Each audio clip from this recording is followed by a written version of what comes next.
భాద్రపద శుద్ధ చవితి అనగా సెప్టెంబర్ 7, 2024 శనివారం హిందువుల పండుగల్లో వినాయక చవితి ఒకటండి. శివపార్వతుల ముద్దుల తనయుడు వినాయకుడు. ఆ స్వామిని తలుచుకుంటే చాలు తలపెట్టిన కార్యక్రమాలు ఏదైనా దిగ్విజయంగా సాగుతాయండి. ఏటా భాద్రపద చవితి నాడు దేశంలోని ప్రతి ఇంట్లోని పాలవెల్లులు కట్టి గణేశుని పూజించి వీధుల్లో పందిర్లు వేసి సంబరాలు చేసుకుని వినాయకుడి నవరాత్రులు జరుపుకోవడం మనకి అనాదిగా వస్తున్న ఆచారం అండి. ఇప్పుడు మనం వినాయకుని కథ గురించి తెలుసుకుందాం. ఒకరోజు నయనసారణ్యంలో సౌనకుడు ఇతర మహర్షులను సూత మహర్షిని కలిశాడు.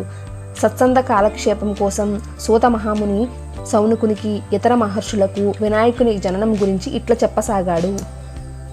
పూర్వం గజముఖుడైన రాక్షసుడు శివుని కోసం తపస్సు చేశారు. అతని తపస్సుకు మెచ్చిన పరమేశ్వరుడు ప్రత్యక్షమై, గజాసురుడు, స్వామి నువ్వు నా ఉదరమునందు నివసించాలి అని కోరాడు. దాంతో ఆయన భక్తికి మెచ్చిన శివుడు అతని ఉదరమునందే ఉండిపోయారు.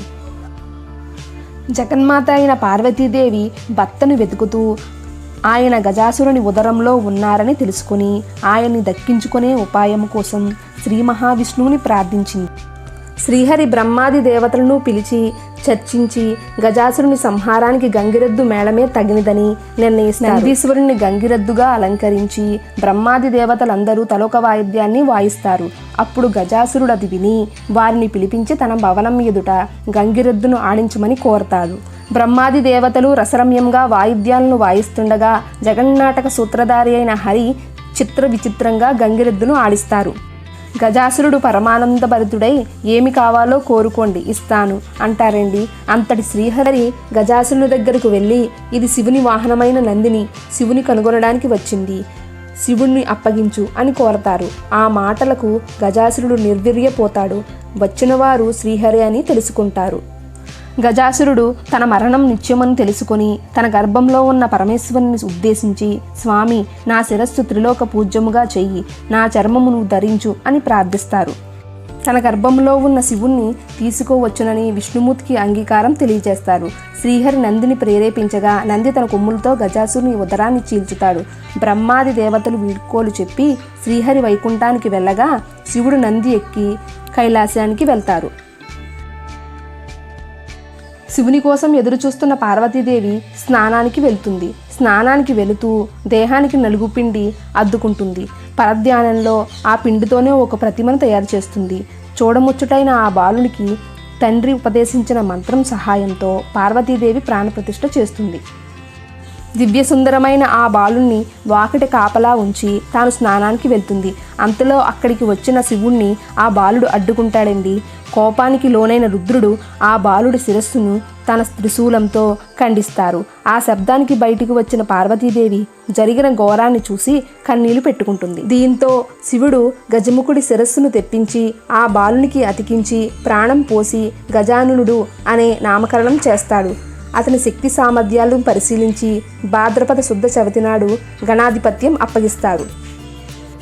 చవితి రోజున తనకు భక్తితో సమర్పించిన ఉండ్రాళ్ళు, కుడాలు, పిండి వంటలను, పండ్లను సృష్టిగా తిని వినాయకుడు నడవడానికి కూడా ఇబ్బంది పడుతూ కైలాసానికి చేరుకుంటారు.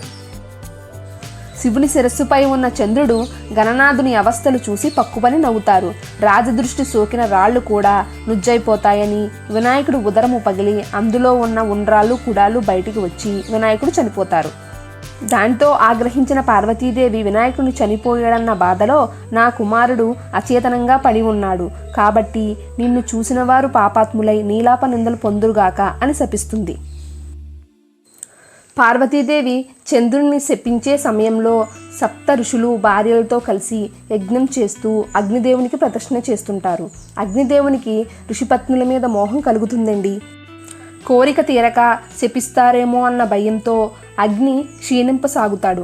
భర్త కోరిక తెలుసుకున్న స్వాహాదేవి ఋషుల భార్యల రూపంలో అగ్నిదేవుడి వద్దకు చేరుతుందండి. అగ్నిదేవునితో ఉన్నది తమ భార్యలేనని భ్రాంతి చెందిన ఋషులు వారిని విడిచిపెడతారు.